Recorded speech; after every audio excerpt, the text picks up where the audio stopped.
So there's a lot of people that make a lot of mistakes when they install tile. A lot of people take things for granted that you don't need this or you don't need that. I want to just talk about many of the common mistakes that people make when they're installing a tile floor. I'm just going to concentrate on floors for now, and in particular I'm going to concentrate on floors with a wooden substrate. Okay, so the first thing you need to do is make sure that your floor can support a porcelain or a natural stone tile. So what this means is you need to find out what the deflection is.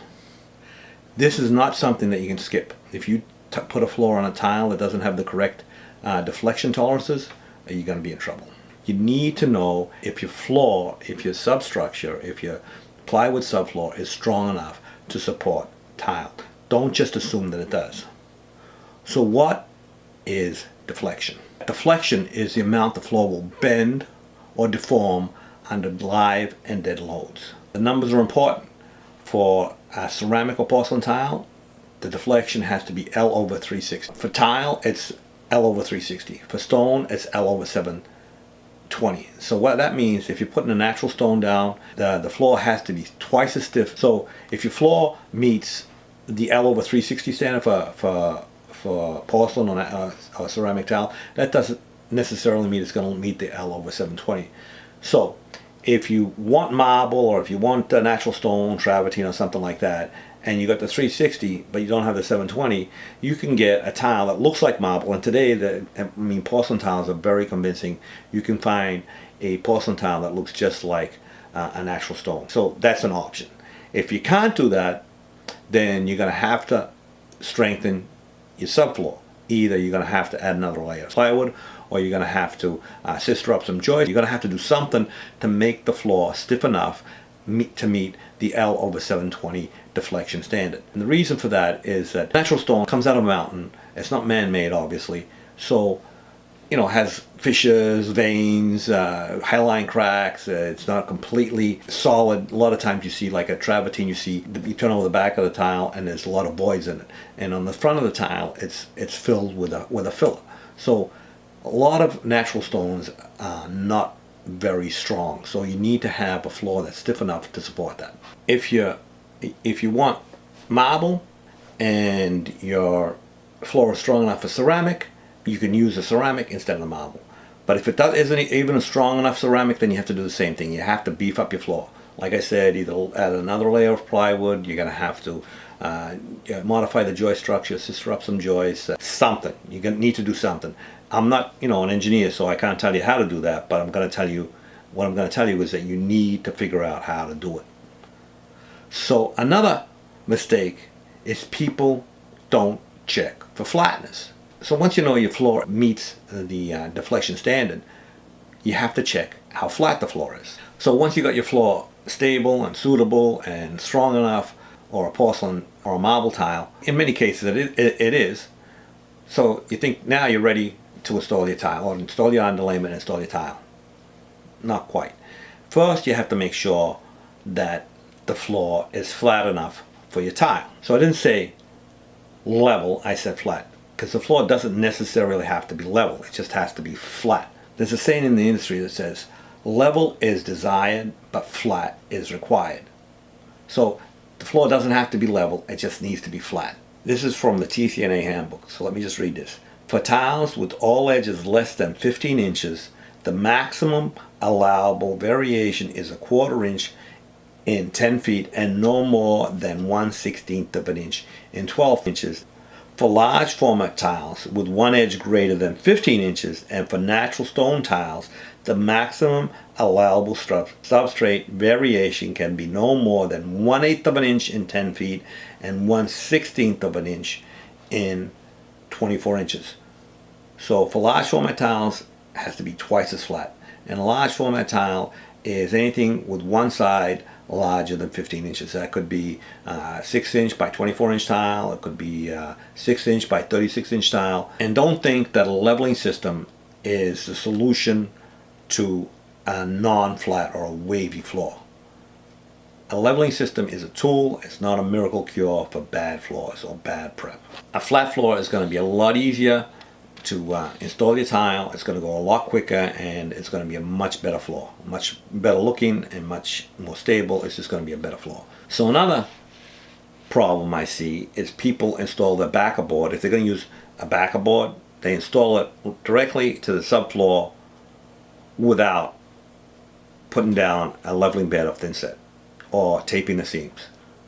Or even worse, they put it down with a liquid nail type adhesive, just a bead of liquid nails, and then putting it down, and they think that's good. I'm not going to go into the details why it's wrong, etc., etc. There's plenty of proof, plenty of evidence, plenty of videos that show how floors have failed. So don't make the mistake of installing your backer board without a leveling bed of thinset. Just talking about mistakes people make. Strong enough, flat enough, install the underlayment the proper way. Don't skip steps, and don't take shortcuts. The manufacturers have designed, tested, and developed their products. They know how it works and why it has to be done a certain way. So manufacturers they design, they tested, and they develop their products. So for in the case of a backer board, they've tested it with thinset under it, without thinset under it, with the seams taped, without the seams taped. So they know how it works and why it has to be installed in a certain way. So if you want the performance you're supposed to get with the product that you're using, install it according to the directions given by the manufacturer. The TCNA handbook is also a great resource. The TCNA handbook is like the Bible for the tile setter. It has all the methods and standards that you need to follow to install a tile project successfully. But manufacturers' recommendations supersede the TCNA. So just keep that in mind. If a manufacturer says to do something a certain way, that's how you're supposed to do it.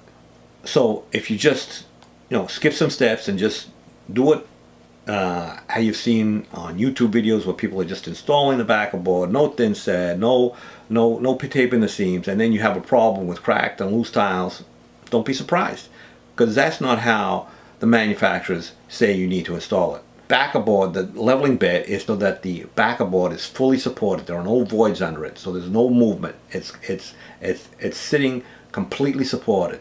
And then the taping the seams, the reason for that is so you make it one monolithic plane.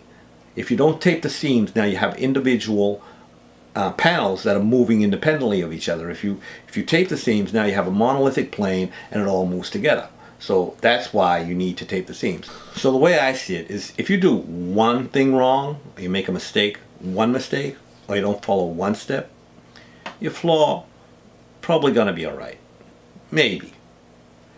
But if you do two things wrong, now you've compounded that mistake and multiplied your chances it's gonna fail. So if you keep on keep skipping steps or making mistakes or not doing it the way it's supposed to be done, you're just gonna increase the chances that the floor is gonna fail.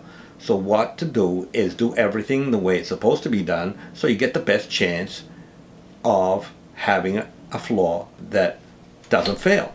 Doing everything right ensures long-lasting, trouble-free installation. So just do it the proper way. Don't make the mistake of skipping steps, using inferior products, or just leaving something out. Do it the proper way. Same goes for other types of underlayments, like an uncoupling membrane or a mud floor or whatever it may be. There's all kinds of different underlayments. Install those according to the manufacturer's directions, using the correct materials to install that product. So now you got a strong floor, you got a flat floor, you got your underlayment installed properly according to directions. What next? Well, you should already have your tile. So please don't buy the cheapest tile you can find. I know tile can be expensive, but cheap tile is cheap for a reason.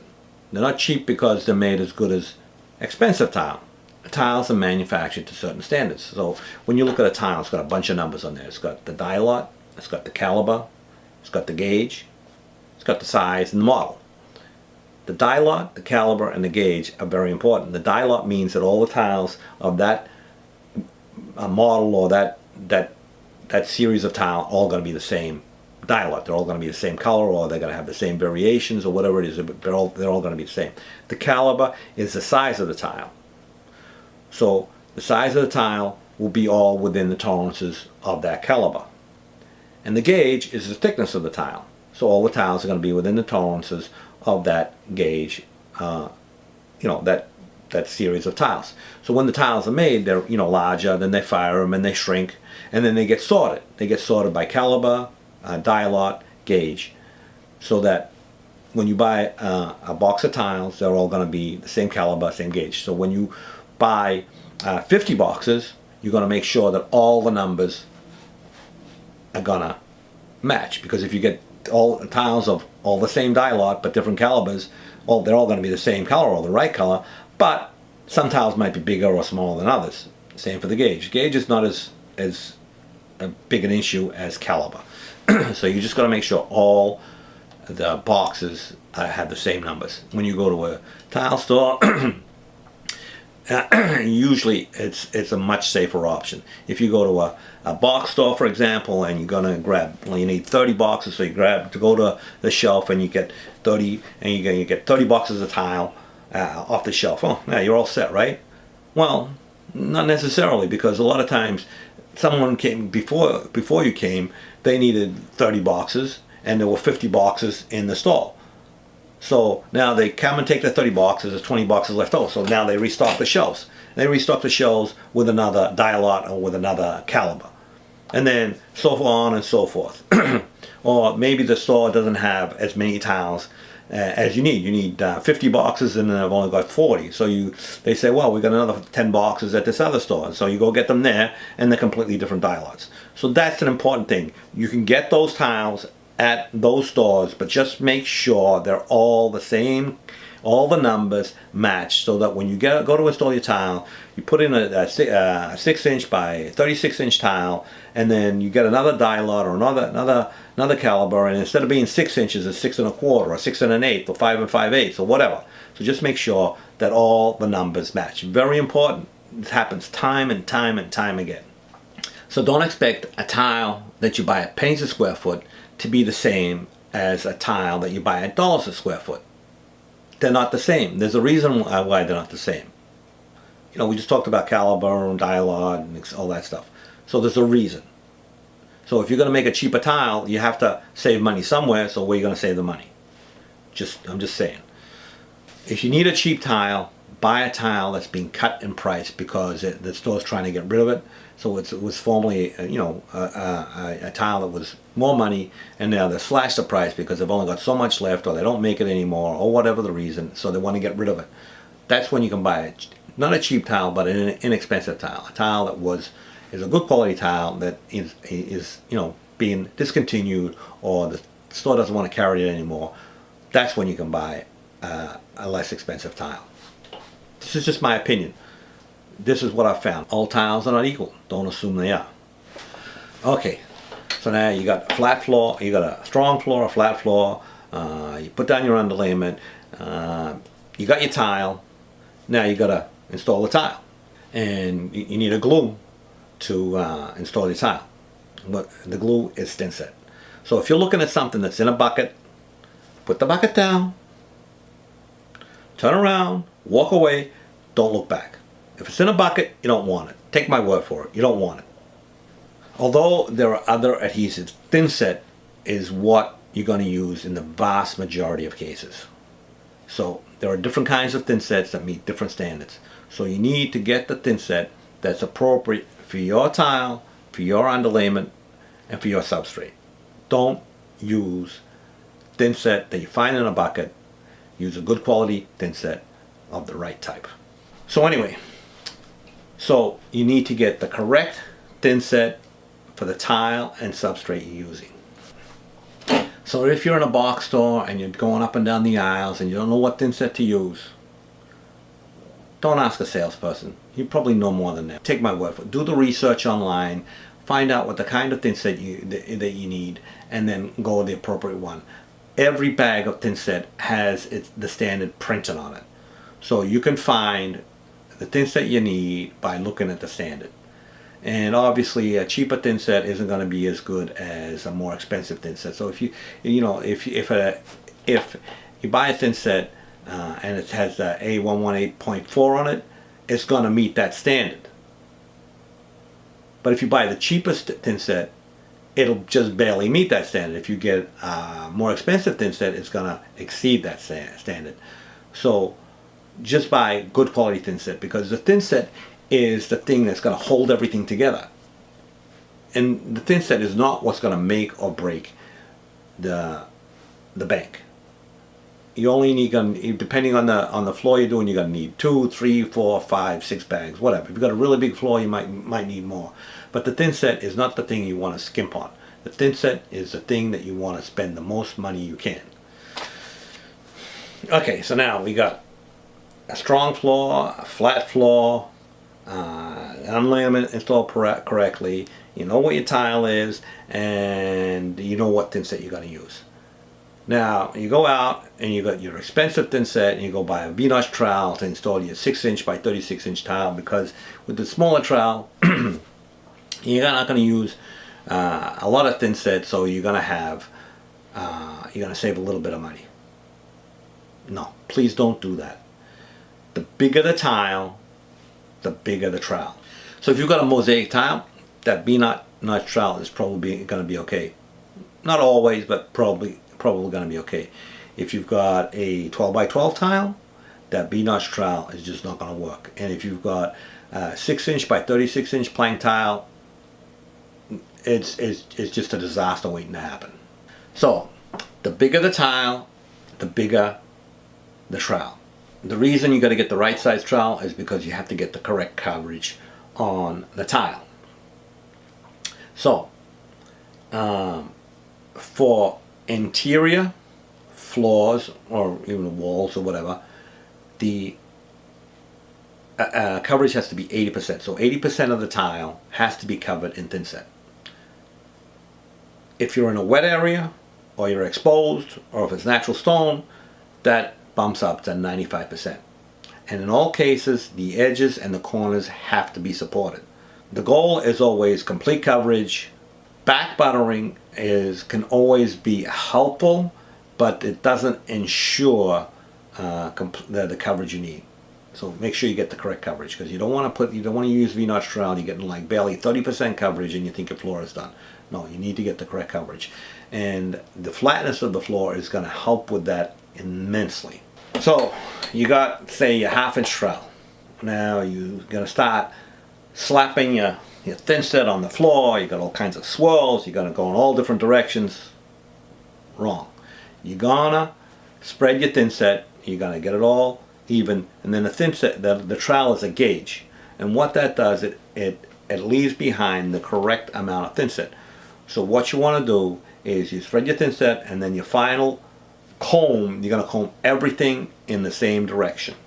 Preferably, if you've got a plank tile, the short way of the tile. Sometimes it's not always possible because you're constrained by whatever reason, but keep it at the very least always go in the same direction. And the reason for that is so that you can compress the lines, evacuate the air, and get good coverage. Okay, so now flat floor, strong floor, flat floor, a tile, what was next? Thin set, you spread your thin set, we've got all those bases covered. Now, you don't like grout lines, so what you're going to do is you're going to butter your tiles as close as possible, so without a grout line. So if you're going to do that, you might as well get a little hammer and chip all the tiles of your edges beforehand, so it'll look like you meant to do it. Never, never, never butt your tiles tight together. Minimum grout line is a 1/16 of an inch. Never less than a 1/16. Not a 32nd, not a 64. The minimum is 1/16. So don't even consider going any smaller than that. And it's probably going to be bigger. And the reason for that has to do with the deflection that we talked about in the beginning of the video. The deflection, so the floor is, you got a nice strong floor, but it's still going to bend a little bit. So you've got the tiles you know, stuck together with no deflection, and you step on it, and then the floor is going to deflect a little bit, bend a little bit, and the tiles are going to, the edges of the tile are going to chip and spoil and crack and whatever. So no less than a 1/16 of an inch. So now the grout line actually depends, the size of the grout line actually depends on how even the tiles run. So like I said, if you've got those cheap tiles that you bought at the box store for 80 cents a square foot, and you want to put a 1/16 of a inch grout line, probably not going to happen. There's actually, if you're going to be doing a running, if you've got a plank tile and you're going to be doing a running board, you may be able to get away with a narrower grout line. But if you're just doing a square tile and a stack pattern, you're probably going to need to do a wider grout line unless it's rectified. So there's actually a rule how to determine the width of the grout line, but I'm not going to tell you because you're probably not going to like it, because if you go by the rule, your grout line is going to be bigger than you think it's going to be. So what I'm going to suggest is that you lay some tile on the floor, on your flat floor. You lay the tile, a bunch of tile, figure out what works and go with that.